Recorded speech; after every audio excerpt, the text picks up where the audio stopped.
என் பேர் ஸ்வாதி. நான் Hindustan college of science and காமர்ஸில் செகண்ட் இயர் பிகாம் படிக்கிறேன். இன்றைக்கி நான் ரிவ்யூ பண்ண போகிற புக் வந்துட்டு அட்டாமிக் ஹேபிட்ஸ். இதை எழுதினவர் வந்து ஜேம்ஸ் கிளியர். இந்த புக்கில் என்ன சொல்லியிருக்காங்கன்னா, நம்ம எப்படி நம்மளோட நல்ல ஹேபிட்ஸ் எல்லாம் பில்ட் பண்ணிக்கிட்டு பேட் ஹேபிட்ஸ் எல்லாம் விடலாம் அப்படின்னு பற்றி சொல்லியிருக்காரு. ஜேம்ஸ் கிளியர் வந்துட்டு ஒரு நல்ல ஹேபிட் ஃபார்ம் பண்ணுறதுக்கு ஒரு 4 லா வந்து இந்த புக்கில் எழுதியிருக்காரு. அதில் ஃபர்ஸ்ட் லா வந்துட்டு make it obvious, second law வந்து மேக் இட் அட்ராக்டிவ், தேர்ட் வந்துட்டு மேக் இட் ஈஸி, ஃபோர்த் வந்துட்டு மேக் இட் சாட்டிஸ்ஃபை. இதில் வந்துட்டு ஃபர்ஸ்ட் லா வந்துட்டு make it obvious. Make it ஆப்வியஸில் அவர் என்ன சொல்லியிருக்காருன்னா வந்துட்டு மோட்டிவேஷனுங்கிறது ஓவர் ரேட்டட். என்விரான்மெண்ட் தான் வந்துட்டு நமக்கு நல்ல ஹேபிட் ஃபார்ம் பண்ணுறதுக்கு இதாகும்னு சொல்கிறாங்க. இப்போ உங்களுக்கு புக் படிக்கணும்னு ஒரு ஆசை இருந்துச்சுன்னா, ஒரு ஹேபிட் ஃபார்ம் பண்ணணும்னு இருந்துச்சுன்னா, நீங்கள் பார்க்குற இடத்துல ஏதாச்சும் ஒரு புக் வச்சுருந்தீங்கன்னா அதை பார்க்கும்போதே உங்களுக்கு வந்துட்டு புக் படிக்கணும் அப்படின்னு தோணும்.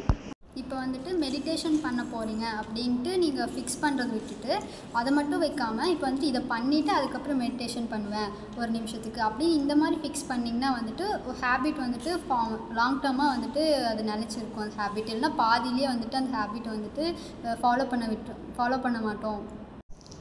செகண்ட் லா இப்போ இதில் வந்துட்டு மேக் இட் அட்ராக்டிவ். இப்போ வந்துட்டு நீங்கள் வந்துட்டு புக் படிக்கணும்னு ஆசைப்பட்றீங்க, ஆனால் ஃபோனையே பார்த்துக்கிட்டு இருக்கீங்க. இதை வந்துட்டு நம்ம எப்படி அட்ராக்டிவாக மாற்றுறதுனா, ஃபஸ்ட்டு வந்துட்டு நீங்கள் வந்துட்டு 10 பேஜ் புக்கை படிச்சுட்டு அதுக்கப்புறம் தான் ஃபோனை யூஸ் பண்ணுவேன் அந்த மாதிரி ஒரு ரூல்ஸ் செட் பண்ணி வச்சுட்டிங்கன்னா நீங்கள் புக்கையும் படிப்பீங்க ஃபோனையும் பார்ப்பீங்க.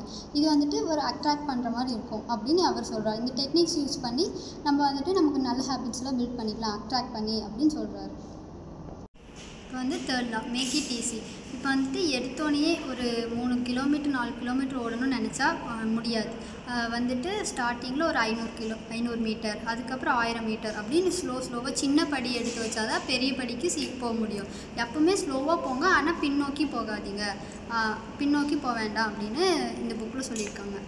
ஃபோர்த் லா வந்துட்டு மேக் இட் சாட்டிஸ்ஃபை. இப்போ வந்துட்டு ஒரு நல்ல விஷயம் பண்ண போகிறோம்னா அது வந்துட்டு எப்படி குட் ஹேபிட்ஸ்லாம் பில்ட் பண்ணிக்கலாம் அப்படின்னு சொல்கிறாங்க. இப்போ வந்துட்டு எக்ஸசைஸ் பண்ணுறோம்னா வந்துட்டு நம்மளுக்கு வந்து ஒரு ஃபிட் கிடைக்கும். அந்த ஃபிட்னால் வந்துட்டு ஒரு சாட்டிஸ்ஃபை ஆகும் நமக்கு. அதில் இருந்துட்டு நம்ம எப்படி 2 நாள் மட்டும் பண்ணாமல் டெய்லியும் கண்டினியூஸாக பண்ணிக்கிட்டே இருக்கணும் அப்படின்னு சொல்கிறாங்க. இந்த புக்கை வந்து எல்லோரும் படிங்க. தேங்க்யூ.